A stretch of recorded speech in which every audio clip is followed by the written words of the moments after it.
My name is Stephanie Asari Inti, and I am an international social worker. Some of you might be asking, how does one practice as an international social worker? How can one use a global lens in the work that they're doing domestically and so forth? International social work can look very different depending on who you're speaking to, because there are different types, different forms, different modalities to carry out international or global social work practice.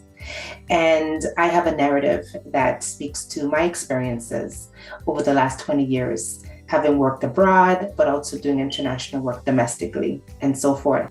So my international social work journey began when I founded Social Workers Beyond Borders. Over the years, we've offered placement opportunities for students in North America, Canada, and the United States to participate in cross-border learning about areas of interest in their field. I had difficulty as a student, as a grad student, finding international student field placements that I wouldn't have to find on my own.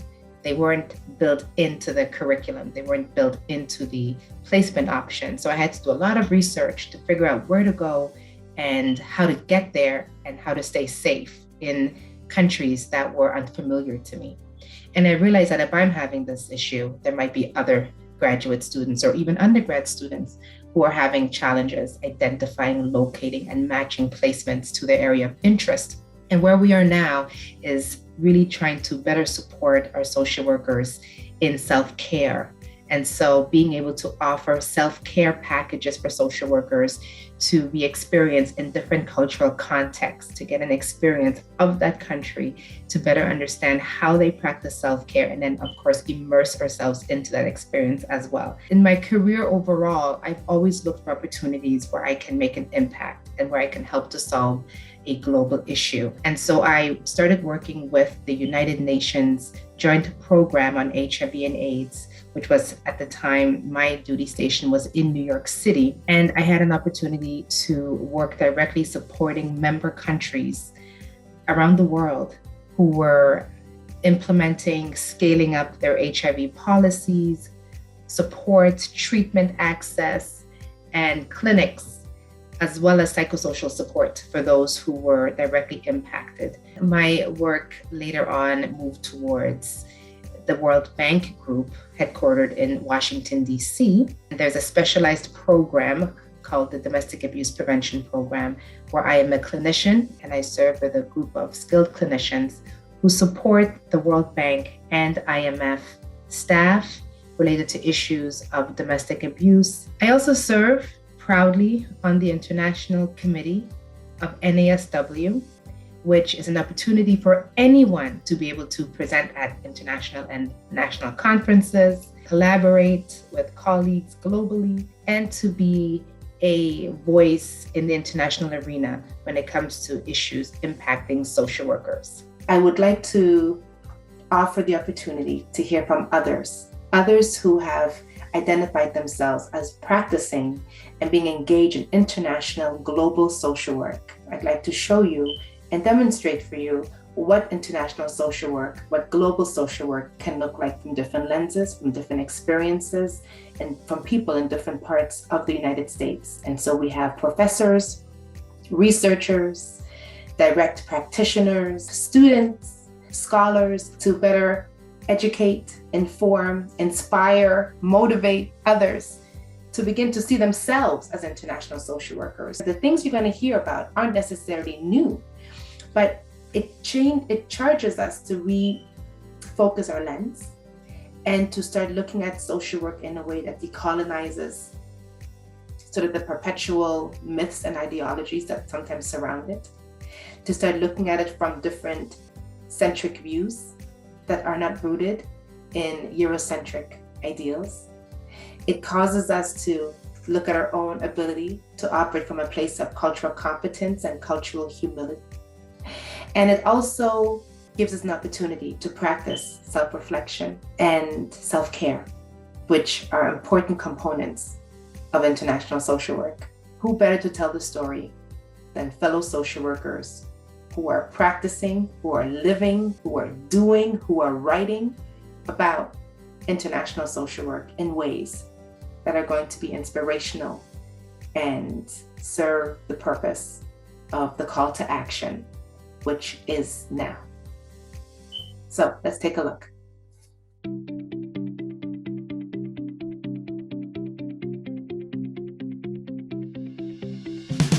The social work profession is really poised to do the work in the international space because we bring so many different skill sets to the table. You can say that international social work is any aspect of social work that involves more than one country in any way, whether it's through practice or policy. A social worker working internationally knows how to bring that caring, listening aspect. For me, international social work is about meeting people where they're at.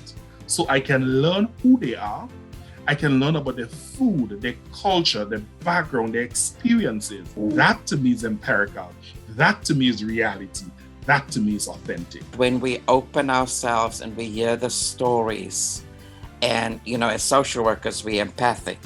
We can connect, at the very human level about similar struggles. There's so much richness to social work that we can sit in any space to be able to help and support, bring people together. People are basically people no matter where they're from, and no matter where they live, and the commonalities of the way we live and the way we have family groups and what happens to us when we're separated from our family groups or from basic needs, our responses are very human. And so the skills you have as a clinical social worker are applicable to most communities. Reaching out across the globe, where we take our social work expertise and truly apply what we teach in our classroom and what we hold dear to our heart to connect and interconnect and build bridges for that unison approach to healing across the globe. There is something beautiful about actually, being in a different space and, meeting people and talking to folks and appreciating all of their different journeys and experiences. I know that I was forever changed, and it centered me as a social worker and why I'm called to the profession and what I love about what we do. I knew there had to be another world outside of this little conservative enclave I grew up. There was always sort of a wanderlust in me to see and explore the world. I love to travel. I've always wanted to travel. I've wanted to do those types of things, but I always felt like my social work journey would be big picture. Originally I wanted to be a therapist for one person, and I realized that wasn't for me because I saw these people, they had these specific issues. I wouldn't be just helping one person, I could be helping thousands of people. I worked for NASW for a number of years, I think a little over 20 in fact. I developed a department called Human Rights and International Affairs. Something that has fascinated me is different cultures in different countries. And I think that's why most of my career I focused on international work and working with international communities here in the United States as well. My Fulbright in Ukraine, which was 2019 and 20, I was there for about a year and a half. So I worked at the School of Social Work at the National University in Kiev, and helping them build capacity in teaching and curriculum development, and I designed a social work and emergency course. Indigenous peoples are very dear to me. I am Cherokee. Native Americans and Indigenous peoples across the world have the highest disparity rates from any other population across the board. So the opportunities for social workers would be to communicate through that cultural awareness, cultural competence lens that must always be present. South Africa was the first trip that I took as a social worker. If you know anything about Robben Island, there is no lights, there was no running water. The conditions were horrible, but people survived, and they survived because they believed that all people should have rights. Each country is so different, and you have to practice the values of that particular country, even though they are against your own values. People who come and work here to take a job and their spouse accompanies them, and all of the challenges of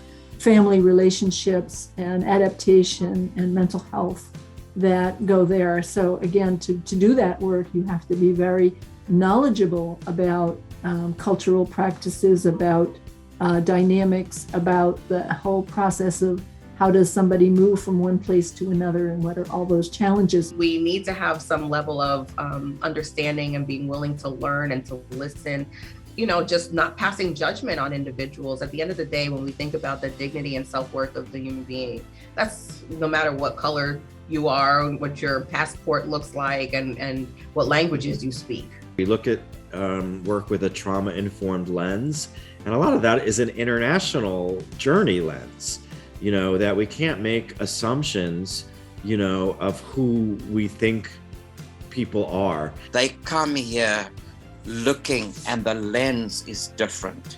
They have a wider lens of looking at the world when they come here. Not as a tourist to another country, but as someone who's looking at the country and the culture and the people from a different lens. That's always very helpful. It broadens your knowledge base. It broadens what you understand of yourself, what you understand of your home country and your family of origin and your values. It helps you understand yourself much better. And therefore you become much more effective in whatever you do. And your problem-solving capacity is strengthened tremendously. It's everybody's issue. These issues are not isolated to just us. And if we would think of it that way, then how we would solve a lot more issues, I believe, instead of just looking at it from what's impacting only our community. Part of it is looking at ourselves and looking at our own implicit biases we have about other countries. I know when I went to Africa for the first time, I actually recited Malcolm X's phrase, "I've been hoodwinked and bamboozled." Because I was like, oh my God, this was nothing like the vision that was painted in the history that I studied. Even if you are hungry, you cannot move, because the appetite for that change is mouth-watering, and it is linked, and it's causing that dissonance within your system that you begin to deeply reflect and feel and imagine what I need to do different, because you're examining where you have been, you're examining where you need to be, and how do you get there. I strive to want to know more and understand how to do my job better, and open to the fact that I don't know everything, and there are things I don't know that I don't know. I want to make sure that I'm appropriate. I want to make sure that I'm speaking to them in a way that is deemable to them as appropriate. I think that, sometimes, especially when we cross cultures and we cross those international boundaries, we don't really understand some of the social dynamics that they have because we're just so used to ours. Yes, you need to be culturally competent about a country that you are going to, but you also have to practice humility to understand you don't know everything. You might be thinking, well, there's not enough to eat here. They're not taking good enough care of their kids. I watch the kids running over here. You have to watch it with no judgment and no assumptions, because it's out of the learning that you can then ask the questions that can lead to the change. We have all these resources. How can we distribute them? How can we use them in better ways to benefit folks? When people in Cape Town who have very limited resources can achieve so much and expect so little back. Bringing awareness to what's happening is so critical, and there's nobody better to do that than students, right? The next generation of social workers are so savvy with social media and telling stories digitally, and there's tons of opportunity to do the work and to share the stories and be advocates in this space without your formal degree yet. When students, and I talk to a lot of them, ask me, how do I get into international social work? I said, you should look at the sectors that are available. Lots of people want to know is, how do I get there? And so, and that's really about looking for those opportunities. There are numbers of social workers at the UN, and they don't have social worker on their business card. They are in UNICEF, or they're in UNDP, or they're in another UN agency, and they're doing program work, project management, different things like that, but they are social workers. I co-chaired the Social Work Day at the United Nations for a number of years, and this is a program that the IFSW holds every year in concert with the IASSW, the International Association of Schools of Social Work, and the International Council on Social Welfare. So these three international groups, all of whom have UN NGO status, put on this program every spring semester to teach students about the UN and some of the issues at the UN. I started kind of an edutourism group, right, where I bring social work professionals abroad. So no longer students, but now looking at professionals who are looking to, get CEUs, but understanding mental health, for example, in a different way. So I would encourage you to go on a trip like that, and clearly mine are not the only ones, but actually going abroad, not just your vacation type, but like, an opportunity to connect with social workers overseas and learn about, what are you doing that works? Read as much as you can what international social work is, people's experiences, even in what we call the gray literature on blogs or e-newsletters, podcasts, whatever. Part of what I've always told students, especially who are in any community development international work aspect of social work, is that their networks make a big difference, and that you have to network with people all the time. Just getting out there and making sure that you're making these connections with people are really important. And then when we're making the connection, to keep that connection alive. If I email you once and we meet once, then it's not really a connection. But if we keep up with the relationship, you might be able to say, hey, this person, I used you for a conference that one time. Let me do that again. Step outside your box. There are so many different groups, nonprofit organizations that are locally that you can partner with, folks who are doing the work here. International social work can be done without leaving one's own country. It's very important to have certain levels of international knowledge in order to be able to serve a diverse population. There are those who would say, I work in my own home country, but I work with immigrants or I work with refugees, no matter where your home country is. So that's international social work, isn't it? I often fault social workers for trying to find other countries, but not going in New York and finding where people live, because in every community, communities of people reside. Certainly, it's quite possible to attend international conferences, to make connections. You might look in terms of your local community. There's so many different ways to get a finger in it, and it kind of depends on who you are, what your options are. Your local NASW, if they don't have an international committee, start one. Team up with whatever your local schools of social work are. What are they doing in global education? How can you get engaged? You might be really amazed to know that the immediate past director of the Peace Corps is a social worker with an MSW, Jody Olson. As we talk about training, as we talk about recruiting, as we talk about programming in countries around the world, these themes are such a strong overlap with social work and that basic core of what we say is a Peace Corps volunteer. I would point us to the Global Social Service Workforce Alliance. That's an important group. It's essentially a group of social workers and social service workers. They do have conferences, big international conferences that happen virtually. It's a really important tool for information exchange and technical assistance across countries and cultures.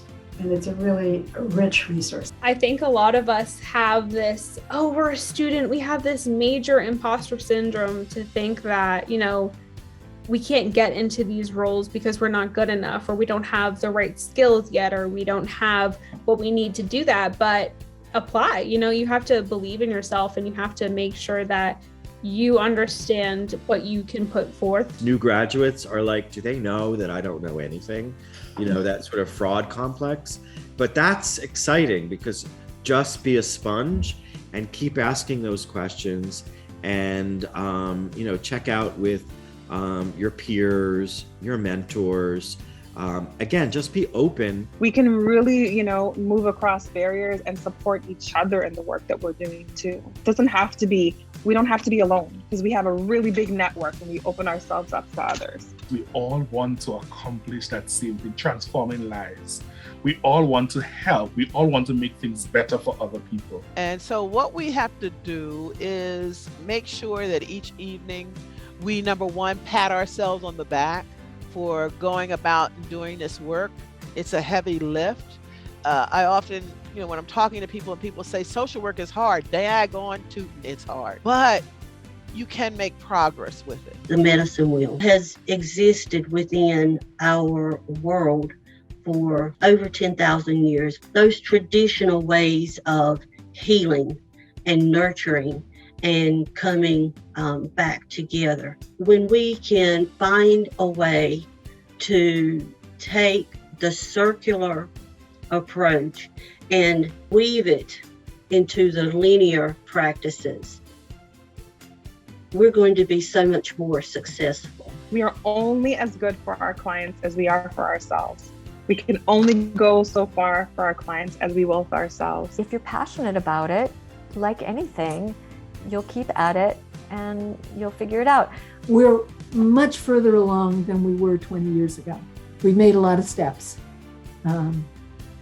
So let's try not to take that big step backward. There's so much that we can do, and there's a lot of work that needs to be done. And so, we can no longer just sit back and be complacent social workers. There's nothing better than seeing a group of dedicated social workers arrive in a crisis and just lean in to help and know that work is changing lives. And I think the time is now to get involved, right? We cannot be silent any longer.